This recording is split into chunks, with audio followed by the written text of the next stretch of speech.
Hello EFD squad and welcome back to UCL Review, where we put Europe's premier competition underneath the microscope. We dust it down, if you will, with our stats brush. I think you'd look good with a bit of blusher on. Although you're quite... I'm actually quite rosy. Quite rosy as it is. What are you talking about? Ruddy, in fact. I mean, he's sworn. Already you're bleeping it in the opening 20 seconds. What a fire show this is going to be. Barcelona and Inter Milan. Don't know why I've said it that way around, because it was actually at the San Siro. Yes. Are kicking the show off. Break it down for me, Peeves. Well, everybody kind of thought that Inter might roll Barca over because Inter needed to win, really, to go through to the second round, whereas Barca were already through and guaranteed first place in Group F before kickoff. So Inter went into it level on points with Dortmund, who were obviously playing Slavia Prague, so they had to match or better their result, and it was assumed that Dortmund would win. And they'd won 2 of their last 3 games, Conte's team, in the Champions League, having recovered from that pretty poor start. Awful. So everyone kind of thought, maybe there's a chance this happens, and especially so when they saw Valverde's team selection. He picked a bunch of young players, including Moussa Wagué on the right side of midfield, Jean-Claire Todibo at centre-back, Carlos Aleña in centre midfield, Junior Firpo on the left, and Carlos Perez in the front zone. They were all included in a 3-5-2. So you kind of thought, yeah, Conte might have this. Only 2 of those guys had started in Europe's premier competition prior to this match, and Firpo is the oldest of them at 23. Okay, so inexperienced to say the least. Barca B. Yeah, but Barca B went ahead because Carlos Perez scored his second senior goal for the club following a flick on by Arturo Vidal after Antoine Griezmann drilled a ball through. There was a bit of a suspicion of offside, but in the end, obviously, it counted. He was probably their best player on the night, Perez, their best forward anyway. Fair. 4 shots, game high, joint game high. Griezmann, on the other hand, took 1 shot and was hauled off after an hour. Can't finish a game at the moment, can he? You know why? Because he's old and he's getting rubbish, and they shouldn't have spent money on him. Carlos Aleña laid on 4 chances, series of defence-splitting balls, which against a Conte side really does deserve some credit. Twice as many chances as the next best Barcelona player. He was supposed to be the next Iniesta, right? So that's very much his forte, isn't it? Those lovely little passes, working his way in between the centre half and the fullback. Though Iniesta never got assists, did he? Got about 12 in his whole Barca career. Just killing players for fun here. Anyway, Conte's men did test the keeper 4 times to the away side's 2 in the first half. So they were still managing to create chances, though they looked a bit porous on the back end. They were having to push forward. And eventually they did manage to get a goal. Yes. But did they ever look like winning? Wasn't a great goal. I mean, the Barcelona keeper was definitely the busier of the 2, despite the fact I think they both put up 18 shots. So it was quite a fun game in many ways. But let's go back to Romelu Lukaku's equaliser. There was a slight deflection on it. It looked a little bit more emphatic at first, but yeah, it did take a touch on the way through. That was his 3rd goal in the UCL this term, assisted by strike partner Lautaro Martinez, following some pretty bloody good hold-up play.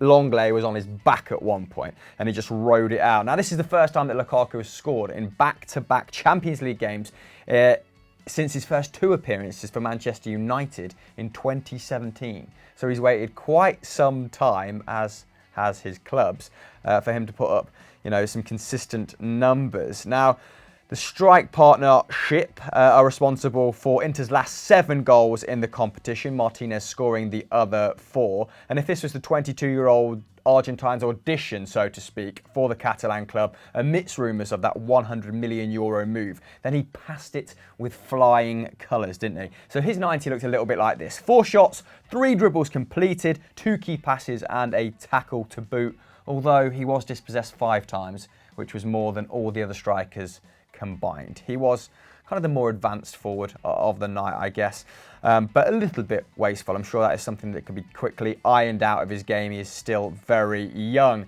Now, defensively speaking, Inter probably marginally tighter, I would say, on the night, conceding just 6 attempts in their box to Barcelona's 9. However, the standout player from that perspective was Todibo.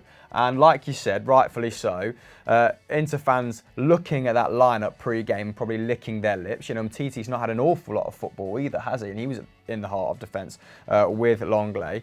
But Todibo put up 9 tackles and interceptions. Pretty bloody handy. Now, this is the second time in 4 seasons that Conte has been knocked out in the group stages of the Champions League. The furthest he's gone, I think, was the quarterfinals in 2012-13. So he doesn't have a very good record in the competition compared to his domestic achievements. And it's very odd. Can you think of anyone else in world football whose achievements at domestic level, like I said, contrast so starkly to their European endeavours? Emery.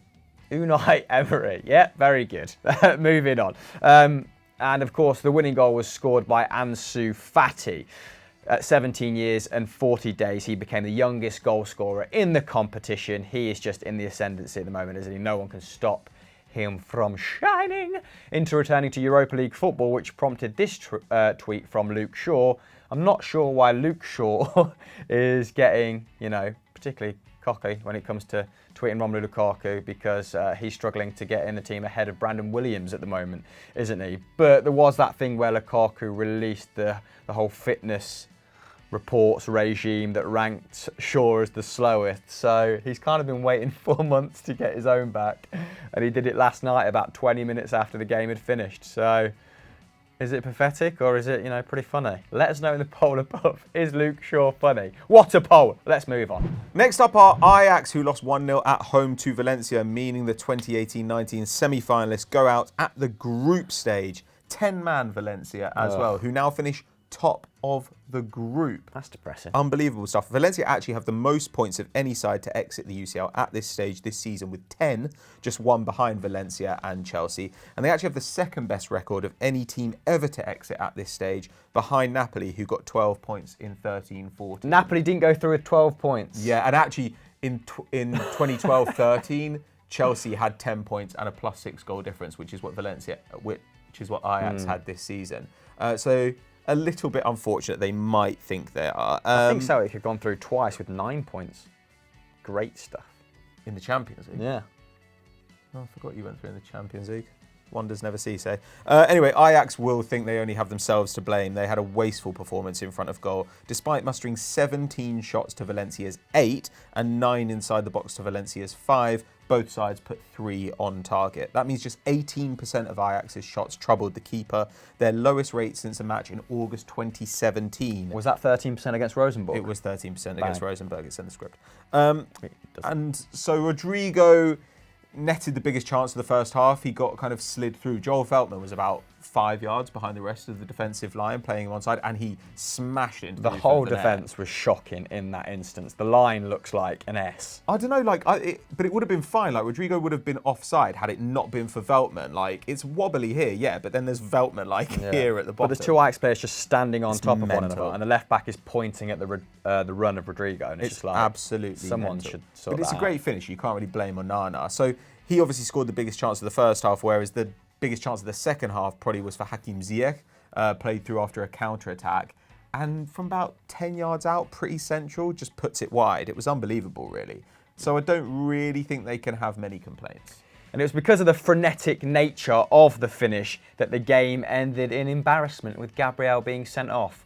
He feigned injury, went down, Dusan Tadic tried to pick him up. He stood up, sort of half headbutted Dusan Tadic. Dusan Tadic rolled about 6 yards back, and the referee was like, lads, it was a perfectly okay game up until now. Get off, Gabriel. One of the easiest players to wind up in world football. But let's be honest, Ajax don't really deserve to go through on merit. They've not been great in this Champions League campaign, have they? They've conceded 4 goals in their last 3 home games in all competitions. So it's not just in the UCL they've been poorest. They're struggling of late, as many as their previous 11. And while their attractive style, I suppose, does make it easy to feel sorry for them, you've got to resist that temptation, because truthfully, they were lucky to really be in contention in the dying embers of this group stage. In both fixtures against Lille and the away match against Valencia combined, they scored 8 and conceded 0, but actually had it at 5 to 4.6 in favour of their opponents. So getting the rub of the green in their convincing wins, it would seem, which, is a little bit counterintuitive, I know, but yeah. Valencia, meanwhile, make it out of the group for just the 4th time since 2001, when they lost their 2nd UCL final on the bounce. And of the 7 times they've gone through to the round of 16, they've finished top of their group 5 times. How far can they go under Alberto Celedez, who just looks like a guy who's been pulled from the crowd? Still haven't really registered his face in my football brain. What about Chelsea? Who's going to go further in this group, guys? Let us know in the comments below. Just before we get into our finals section, if you're not subscribed to the channel, make sure that you are and drop us a like if you're enjoying this video. Hit the notification bell to never miss an upload. What's our final game? It's Napoli versus Genk. And I know what you're thinking, there were more high-profile games, but this is giving us our title because the stakes couldn't really have got any higher for Carlo Ancelotti in this. And despite guiding them through a group stage unbeaten, he did get the chop. Do you reckon the stakes were high? That's the thing. Or decided. They won 4-0. It was absolutely once the group stage is over, we're getting this bastard out. Yeah, absolutely. There was no way he was keeping his job, was there? So in that sense, what I said before was completely wrong. His future was decided. It's Gattuso that's supposedly coming in, right? What? I know, yeah. Yeah. Oh my God. Really odd. Let's bring in a guy At least Milan can't do who always puts together a competent attack for a guy who has, a history of putting together a decent defence and not much else. Although I do think he was unlucky to get sacked at AC. Whatever. Yeah, Gattuso lover. They could have aimed higher. He actually played for Rangers, so that it makes no sense me liking him or defending him, if we're going to get tribal about it. But let's get back into the game. He does feel like the most Scottish Italian bloke, though, Gattuso. There's quite a large Italian contingent in Scotland. Yeah, there is. That's why they've got good ice cream places. One of my, third cousins is called Gianluca. Would you believe it? Anyway, back to the game. We've gone really lateral with this section. Napoli beat Genk 4-0 at home to secure their passage to the last 16 for the first time in 3 years. It wasn't enough to save Carlo Ancelotti's job, as we discussed. He was sacked less than 3 hours after the final whistle. Absolutely brutal. The club have been in turmoil this season, not necessarily because of the on the pitch results, which haven't been good as of late, but it was more so that kind of falling out with club president Aurelio De Laurentiis after they returned home instead of going on that week-long training camp, which he was pretty insistent about. The Italian club hadn't won in 9 games in all competitions, drawing an amazing 7 of those. 7 draws, wow, and losing 2. They sit 7th in Serie A, 8 points off 4th place at Cagliari, and 17 behind 1st place Inter Milan. And of course, they have harboured aspirations for the last 6 years of winning the Scudetto, and they've been that close, and now they're pretty darn far away. With really the same squad, although it's kind of aging out, isn't it? Go and watch We Need to Talk from about 3 weeks ago. They discussed this whole situation. Sky Sports claim that the 60-year-old, who is just one of 3 managers alongside Bob Paisley and Zinedine Zidane to win 3 Champions Leagues, is now under consideration at Everton and Arsenal to take over from Marco Silva and Unai Emery, respectively, or, Freddie Ljungberg. Would you take him Arsenal quickly? No. Oh, there was a little bit of consideration there, though. Oh, I like Ancelotti. He's a class act, but no, he's not the right man. Just think too late on in his career now. He's just not the right fit. He was never the right fit, even earlier in his career. Oh, okay, interesting. Despite this being one of their better performances of the season, it's actually the 3rd time they've scored 4 goals or more in a game, also racking up that total against Fiorentina and Lecce. And it was fairly routine, wasn't it? Because the 17-year-old keeper for Genk was absolutely horrendous. I assume you're going to talk about him. Milik scoring a 38-minute hat-trick, taking his tally to 8 goals in 599 League and Champions League minutes this term, going for a real purple patch, isn't he? And Mertens wrapped up the win in the 74th minute with a Panenka, him and Milik splitting penalty duties. They pretty much gifted this victory, by the by. Ancelotti, despite knowing his fate, like you said, class act, was typically gracious after the game.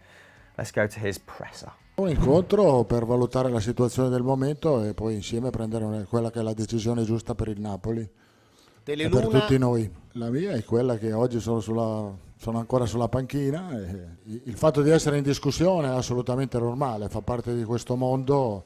La squadra, come avete scritto tante volte, ha avuto un rendimento negativo nel campionato. Niente da dire nella Champions, ma il campionato è stato, proprio per quello che abbiamo fatto in Champions, deficitario. Ci vediamo sabato? So obviously going into the final match of the group stage, Genk knew that they were not going to go through. They had 1 point, but they will be a little bit sad to have allowed another 4 goals. That sees them finish with 20 goals against in their 6 matches, the most in the competition, short of something outrageous happening in the final round of fixtures tonight. They weren't really helped out by the performance of their goalkeeper, 17-year-old Martin van der Voort, who became the youngest shot stopper to start a Champions League game, overtaking Benfica's Miles Villa and knocking Casillas into 3rd. The first goal, I'm really not sure what he's doing, bless him. That is the most horrendous way to start off a Champions League game, age 17. Try and dribble it round 2 players and completely...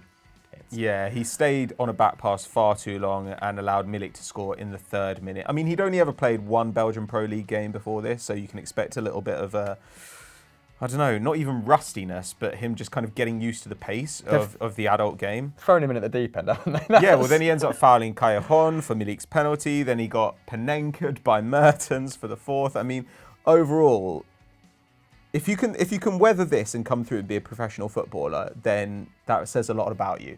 That's as much as I can say, really. But anyway, they were never really going to get out of this group, to be honest. Like Liverpool, Napoli, RB Salzburg. It was actually an incredibly tough group.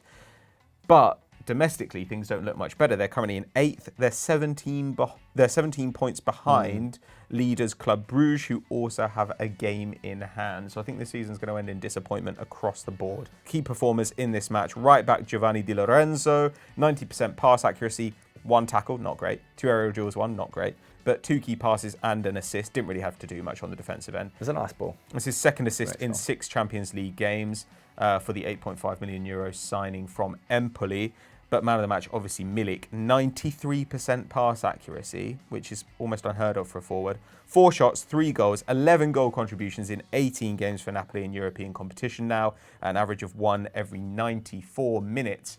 And whoever comes in, if it is Gattuso, they've got Parma this Saturday, who are a little bit... They found a little bit of form, but that still feels like an easy win for Napoli.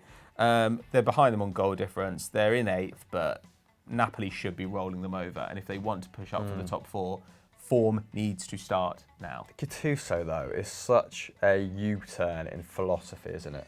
I know, they had Benitez before Sarri. That is true. And Mazzarri. But you think of Napoli as this entertaining, attack-minded side, and they really, have been taking it to Juventus and the powers that be in Serie A for the last 4 or 5 years consistently. Can you see Gattuso carrying that on, even in the short term? I'm not sure I really see anybody carrying it on. Like they've experienced a golden period under Sarri. Yeah, Napoli have declined very, very slightly, but actually not by much. What's happened is that Roma have got better, and Inter have got better, and Atalanta continue to get better, and Juventus have got better, and Napoli have kind of stood still. So I agree in the sense that they should be looking for a manager who can give them upside, who can produce something a little bit more, like a manager who's going to bring a high pressing system, for instance, might give them a bit of edge. But Gattuso's fine for stability, but in terms of turning your season around, is he that guy? And if they wanted a defence-minded coach, why don't they go for Marcelino?